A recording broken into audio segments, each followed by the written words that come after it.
18절부터 24절까지 말씀을 함께 합독하겠습니다. 18절의 말씀부터 합독하십니다. 요셉이 그들에게 가까이 오기 전에 그들이 요셉을 멀리서 보고 죽이기를 꾀하여 서로 이르되 꿈꾸는 자가 오는도다. 자, 그를 죽여 한 구덩이에 던지고 우리가 말하기를 악한 짐승이 그를 잡아먹었다 하자. 그의 꿈이 어떻게 되는지를 우리가 볼 것이니라 하는지라. 르우벤이 듣고 요셉을 그들의 손에서 구원하려 하여 이르되 우리가 그의 생명은 해치지 말자. 르우벤이 또 그들에게 이르되 피를 흘리지 말라. 그를 광야 그 구덩이에 던지고 손을 그에게 대지 말라 하니 이는 그가 요셉을 그들의 손에서 구출하여 그의 아버지에게로 돌려보내려 함이었더라.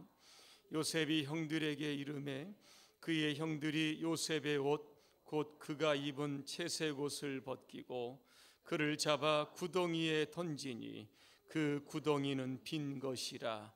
그 속에 물이 없었더라. 아멘.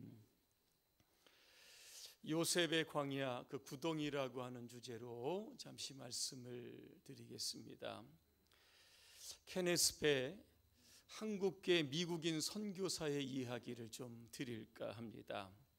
케네스 배의 한국 이름은 배준호입니다. 이 케네스 배 선교사는 북한과 세상을 잇는 다리가 되겠다라고 하는 소명을 받게 됩니다.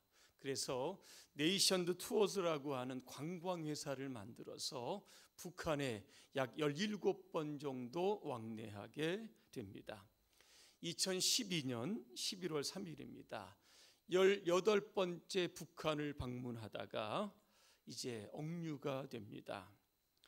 북한은 그가 자기들의 정부를 전복하려고 했다는 그러한 상투적인 죄목으로 신문하고 기소를 합니다. 그는 형식적인 재판 끝에 유죄 판결을 받게 됩니다. 15년의 형량을 선고받았습니다. 노동교화소에서 강제노역으로 3개월 만에 27kg가 빠지는 극심한 고통을 겪었습니다. 그는 처음에 재판을 받으면서 몇 달 안에 석방될 것이라고 하는 생각을 가졌지만 그는 무려 735일이라고 하는 긴 세월을 북한에 억류하게 됩니다. 이 기간은 한국전쟁 이후에 가장 오랫동안 북한에 억류했던 그러한 미국인으로 기록이 된 겁니다. 그가 수감 생활하면서 가장 힘들었던 말은 3가지라고 합니다. 아무도 당신을 신경 쓰지 않습니다. 아무도 당신을 기억하지 않습니다. 당신은 절대로 집에 돌아갈 수 없습니다. 이런 이야기를 들을 때마다 그는 절망했지만 감옥에 있는 동안 바울과 실라처럼 내 주 예수 계신 곳이 그 어디나 하늘나라 늘 찬양을 했고 하나님 앞에 엎드려 기도를 하기를 시작을 합니다. 마침내 그의 억류는 국제적인 관심을 불러일으킵니다. 미국의 대통령에 이르기까지 수많은 사람들이 그를 석방하기 위를 촉구를 시작합니다. 결국 그는 석방이 됐습니다. 그는 말합니다. 이것은 우연이 아니라 하나님의 섭리였습니다. 그에게 735일이라고 하는 북한의 억류, 즉 구덩이에 빠지지 않았다라고 하면 북한을 향한 그 뜨거운 사랑은 지금처럼 아마 없었을 겁니다. 그는 말합니다. 하나님이 나를 잊지 않으셨던 것처럼 하나님께서 이 북한과 북한 주민들을 잊지 않기를 간절히 소망한다고 했습니다. 오늘 본문에 보니까 요셉이 나옵니다. 요셉은 야곱의 11번째 아들입니다. 요셉은 자기가 사랑했던 라헬의 아들이었습니다. 이 라헬이 베델에서 베들레헴으로 가다가 막내 베냐민을 낳다가 죽게 얻게 됩니다. 야곱은 죽은 나이를 생각하면서 다른 형제들보다 끔찍하게 야곱을 더 사랑을 하게 됩니다. 그래서 오늘 성경에 보니까 다른 아들에게 입히지 않는 채색 옷을 이 야곱에게 입히게 됩니다. 아버지의 특별한 편애로 인하여 형들은 불만을 가슴에 품기를 시작을 합니다. 또 성경에 보니까 요셉은 좀 덜 성숙했는지 형제들의 잘못을 아버지에게 고자질하는 일이 많았다고 합니다. 또 한 가지는 여러분 잘 아시는 것지만 요셉은 꿈꾸는 사람입니다. 부모와 형제들이 나에게 절하는 꿈을 꾸었다, 늘 이런 이야기를 했습니다. 그러다 보니까 이 형제들의 입장에서 보면 야곱이 미웠던 겁니다. 어느 날 기회가 되면 이 요셉을 죽이게 되고 요셉을 끔찍이 사랑했던 아버지에게 복수할 것이다, 그러한 마음을 품기를 시작했던 겁니다. 우린 여기서 이 질투라고 하는 단어를 좀 생각해 보아야 합니다. 질투는 여자만 질투하는 것 같은데 오늘 야곱의 이 형제들도 질투로 충만하게 되었습니다. 이 오비디우스가 쓰고 이윤기 씨가 번역한 변신 이야기의 책에 보면 질투의 여신 인비디아라고 하는 이 여신에 관한 묘사가 이렇게 설명이 되어 있습니다. 인비디아는 안색이 창백했고 몸은 형편없이 말라 있었다. 게다가 인비디아는 지독한 사팔뜨기였다. 그녀의 입술에 미소를 감돌게 하는 것은 남이 고통받을 때이다. 인비디아는 잠이라고 하는 것을 알지 못한다. 밤이고 낮이고 근심과 걱정에 쫓겨 남이 좋은 꼴을 보면 속이 상하여 보는 것만으로도 나날이 여의어 간다 그랬습니다. 이 질투의 여신 인비디아의 특징이 뭐냐면 사팔뜨기라고 했습니다. 이 질투라고 하는 것은 곁눈질, 남의 눈치, 비교 의식으로 시작이 됩니다. 결국은 흘기는 눈으로 분노를 만들어나게 되는 겁니다. 그래서 토마스 아퀴나스는 질투를 가리켜서 다른 사람의 불행에 기뻐하고 다른 사람의 행운에 애통하는 것이다 그랬습니다. 야곱의 한 10명, 이 10명의 형들이 이 질투로 인해서 오늘 요셉에게 어떠한 일을 행했는지를 우리는 보아야 하는 겁니다. 자, 요셉의 형들이 세겜에서 아버지의 양떼들을 먹이고 있었습니다. 한 번은 야곱이 요셉을 부릅니다. 세겜으로 가서 형들과 양떼들이 잘 있는지를 보고 오라고 심부름을 시킵니다. 요셉이 아버지의 심부름을 받아 세겜으로 갑니다. 그런데 세겜에 형들이 없는 겁니다. 그래서 두리번 찾는데 어떤 사람이 말합니다. 누구를 찾고 있습니까? 그랬더니 나의 형들이 여기서 양떼를 먹이는데 그 형들을 찾고 있습니다. 그 사람이 뭐라고 이야기하냐면 내가 듣기로 그들이 도단으로 간다고 했는데 빨리 도단으로 움직이면 그들을 만날 수 있다, 그렇게 이야기를 합니다. 오늘 요셉이 도단을 향해서 갑니다. 형들이 멀리서 보니까 요셉이 자기에게로 가까이 오고 있는 겁니다. 형제들 중에 누군지 모르겠지만 한 사람이 이렇게 이야기를 합니다. 자, 그를 죽여 한 구덩이에 던집시다 그랬습니다.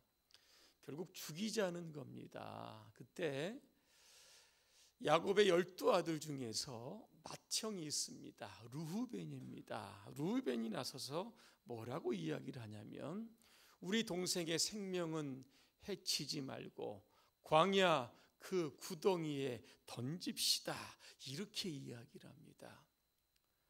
동생들이 형의 말을 듣고 요셉의 채색 옷을 벗겨서 구덩이에 던지게 되는 겁니다. 자, 오늘 보면 이 구덩이라고 하는 단어가 3번 정도 나옵니다. 이 팔레스타인은 강수량이 적습니다. 그래서 이 물을 저장하기 위해서 사람의 한 4배 정도 되는 구덩이를 판다고 합니다. 팔레스틴은 유목민들이 많이 있습니다. 그래서 짐승도 물을 먹여야 하기 때문에 기본적으로 한 서너 개 정도의 구덩이는 판다고 합니다. 자, 목축업은 이동을 해야 하는 겁니다. 그렇기 때문에 팔레스틴의 전 지역에는 이 구덩이들이 굉장히 많았던 겁니다. 그래서 때로는 이 구덩이에 사람이 빠지기도 하고 짐승이 빠지기도 했던 겁니다. 바로 요셉이 그 구덩이에 던져진 겁니다. 이 구덩이의 원어를 보니까 하데스라고 되어 있습니다. 하데스라고 하는 뜻은 이 지옥이라고 하는 뜻입니다. 지옥은 희망이 차단된 곳입니다. 절대적으로 자력으로 이 지옥에서 나올 수 없는 것처럼 철저히 고립된 것이 바로 이 하데스, 지옥이라고 하는 겁니다. 요셉이 2번 구덩이에 빠졌는데 이게 바로 첫 번째 요셉이 빠진 구덩이입니다. 자, 그러면 희망이 차단되고 이 지옥과 같은 이 구덩이에서 요셉은 어떻게 되었을까? 궁금하지 않으십니까? 여기에서 요셉이 죽습니까? 그렇지 않습니다. 하나님은 요셉을 그 구덩이에서 끌어올리십니다. 누구를 사용하시냐면 우리가 뒤쪽 읽어보면 야곱의 4번째 아들이었던 유다를 사용하십니다. 그가 뭐라고 이야기하냐면 창세기 37장 26절입니다. 우리가 동생을 죽이고 그의 피를 덮어둔들 무엇이 유익하겠는가?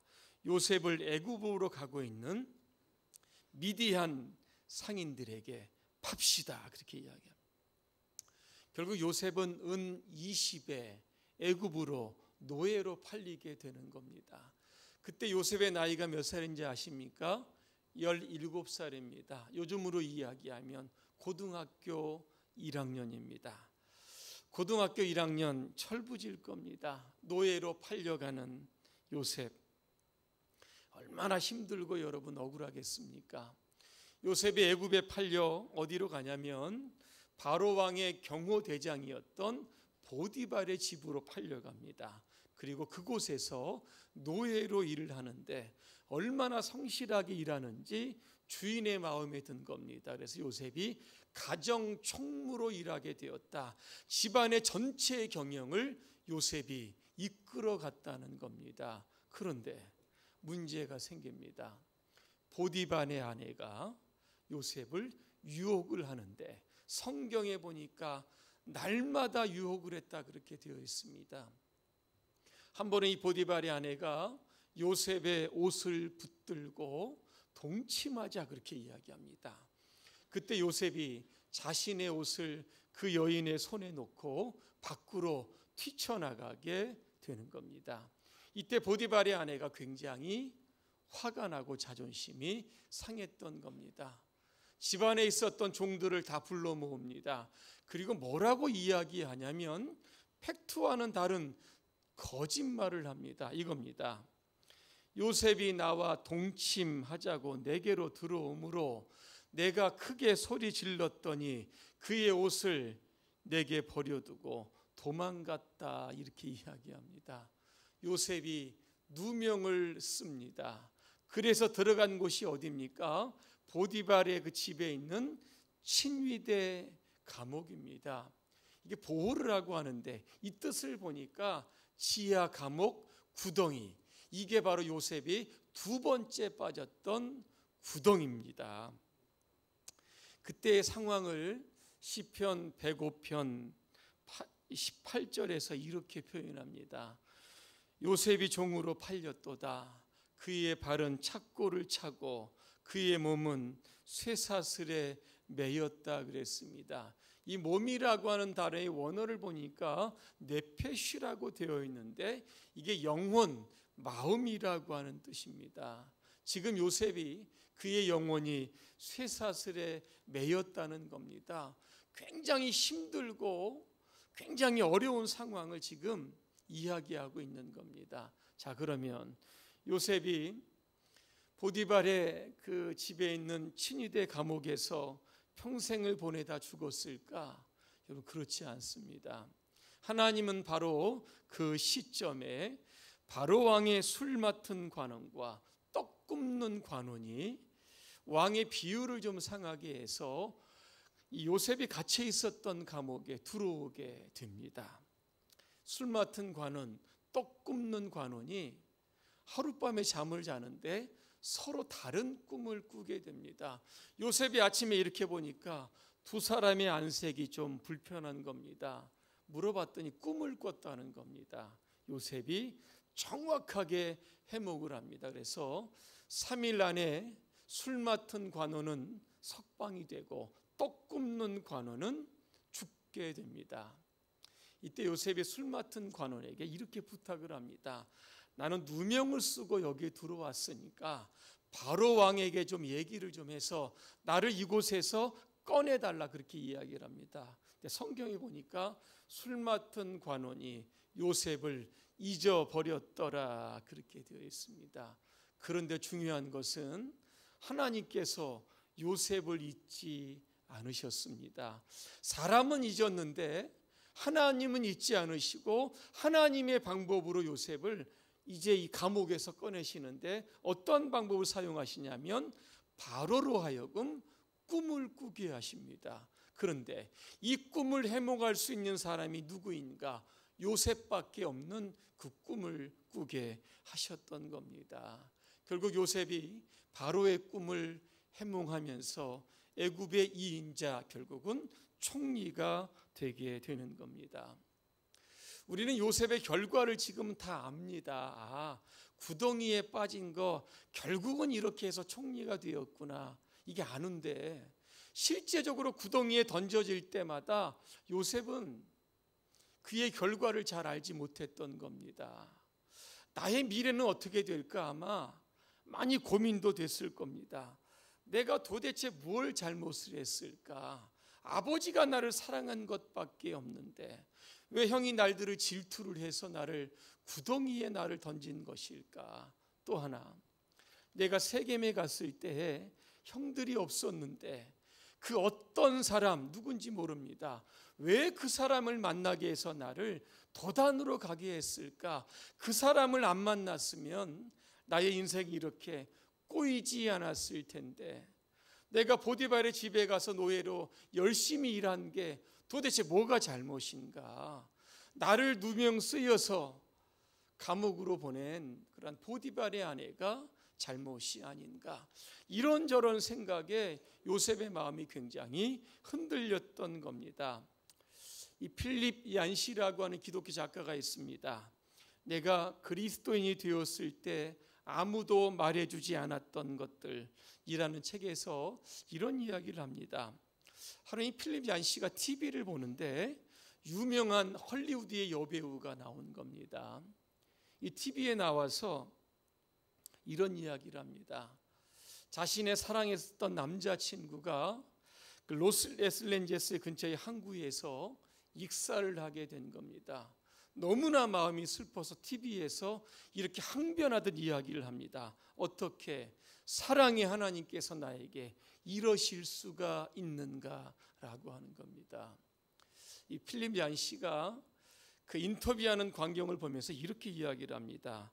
세상 사람들은 TV에 나온 여배우처럼 하나님에 대해서 생각도 안 하다가 갑자기 시련에 직면하게 되면 하나님의 사랑을 의심하면서 분노를 쏟아낸다, 그렇게 이야기합니다.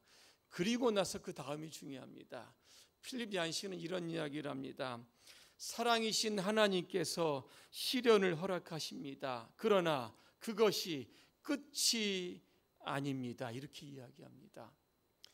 하나님은 요셉을 구덩이에 2번 던지셨는데 도대체 그 이유가 무엇일까라고 하는 겁니다. 이유가 있습니다. 하나님께서 아브라함에게 축복하십니다. 하늘의 별처럼 바다의 모래알처럼 자손이 많아지고 큰 민족을 이룬다라고 하는 그 축복을 하셨는데 그 축복이 누구를 통해서 이루어지냐고 하면 이 요셉을 통해서 이루어지게 되는 겁니다. 자, 가나안 땅에 기근이 심하게 됩니다. 자, 양식을 구하러 야곱의 아들들이 어디로 내려갑니까? 애굽으로 내려갑니다. 양식을 구하다가 결국 자기들이 팔아먹었던 요셉을 만나게 됩니다. 애굽의 총리가 되어 있었던 겁니다. 나중에 이 야곱의 아들들은 요셉의 초청으로 말미암아 약 70명 정도가 되는데 애굽의 고센 땅에 정착을 하게 되는 겁니다. 애굽에서 430년이라고 하는 긴 시간이 흐르게 됩니다. 야곱의 식구가 70명이었는데 오랜 세월을 거치면서 이스라엘 민족이 약 200만 명이나 되는 한 민족으로 형성하게 되었던 겁니다. 이 요셉은 구덩이에 던질 때마다 내가 왜 이런 고난을 당해야 하는지 몰랐지만 나중에 그는 이런 고백을 하게 됩니다. 창세기 45장 7절과 8절입니다. 하나님이 나를 형님보다 앞서서 보내신 것은 하나님이 크나큰 구원을 베푸셔서 형님들의 목숨을 지켜주시려는 것이고, 그 다음에 중요합니다. 또 형님들의 자손을 이 세상에 살아남게 하시려는 것입니다. 바꿔 이야기하면 이 모든 것들이 다 하나님의 섭리였다, 그렇게 결론을 내리고 있는 겁니다. 여러분, 섭리가 무엇일까? 제가 한번 찾아봤더니 이렇게 정의를 되어 있습니다. 하나님께서 모든 피조물을 보존하시며 이 땅에서 일어난 모든 일에 관여하시며 만물을 그 정해진 목적으로 인도하시는 하나님의 사역이다, 이렇게 표현했습니다. 이 섭리라고 하는 단어는 라틴어인데 이 프로, 앞에라고 하는 뜻과 비데레, 이 본다라고 하는 뜻이 합쳐진 게 바로 이 섭리라고 하는 단어인데, 눈앞에 하나님이 보이지 않지만 하나님은 우리가 가는 그 앞날에 모든 것들을 다 준비하신다. 이게 바로 섭리라고 하는 단어입니다. 레리 크랩이 썼던 좌절된 꿈이라고 하는 책에 보면 이런 이야기가 있습니다. 그는 이렇게 이야기합니다. 누구나 좌절된 꿈이 있습니다. 그런데 그 좌절된 꿈이야말로 절망의 끝에서 기쁨을 주시는 하나님의 특별한 손길이다, 그렇게 이야기를 합니다. 인생을 살다 보면 요새처럼 구덩이에 던져질 때가 있습니다. 누군가의 질투 때문에, 누군가의 모함 때문에, 아니면 질병과 실망과 실패의 구덩이에 던져질 때가 있습니다. 분명한 것은 구덩이는 인생의 무덤이 아닙니다. 혹시 우리가 구덩이에 빠져 있다라고 하면 꼭 기억해야 할 말씀이 있습니다. 하나님께서 우리의 뜻대로가 아니라 하나님의 뜻대로 우리를 이끌어 가신다라고 하는 믿음을 가져야 하는 겁니다. 사람들은 만사 형통을 이야기합니다. 근데 우리 기독교인들은 만사 합력을 믿어야 합니다. 로마서 8장 28절입니다. 우리가 알거니와 하나님을 사랑하는 자, 곧 그의 뜻대로 부르심을 받은 자들에게는 모든 것이 합력하여 선을 이룬다. 이게 바로 만사 합력이라고 하는 겁니다. 우리는 하나님의 시간표를 잘 모릅니다. 그러나 하나님은 일정하게 그의 시간표대로 우리를 이끌어 가시는 겁니다. 결론입니다. 그건 사랑이었네라고 하는 책이 있습니다. 8년 6개월 동안 NGO 월드비전에서 활동해왔던 한비아 씨가 쓴 책입니다. 늘 새로운 도전으로 감동을 주었던 그가 이 책에서 자신의 좀 솔직한 고민과 내면을 이렇게 소개하고 있습니다. 그는 이렇게 이야기합니다.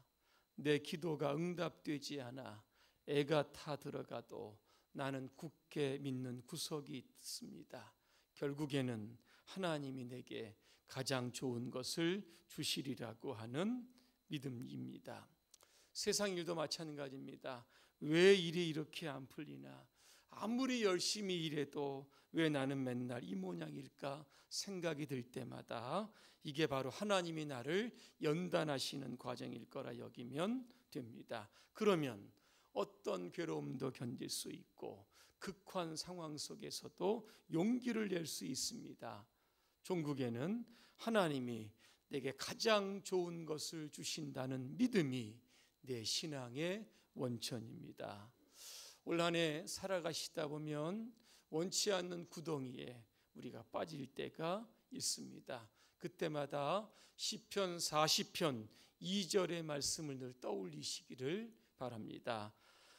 나를 기가 막힐 웅덩이와 수렁에서 끌어올리시고 내 발을 반석 위에 두사 내 걸음을 견고하게 하셨도다.